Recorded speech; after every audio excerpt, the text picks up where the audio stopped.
Hi friends, good morning. This is Srikanth. Today I will explain calendar DAX function. Okay, go to modeling and next click new table and type here calendar. See this? Okay. Once you read this, returns a table with one column of all dates between start date and end date. Okay, and next type here date. Okay, see this, now you are add year comma month comma day close. Okay, comma next type date.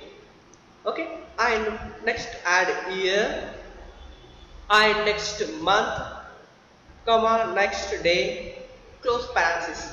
Okay, calendar DAG function creating a new column 2001 first month first day to 2015 first month first day data. Okay, see this is a calendar is a column name, calendar is a function name, date is a function name, and this is a 2014 is a year, and one is a month, one is a day. Okay, this comma next date is a function name, year, month, day. Okay, let's check this calendar DAX function.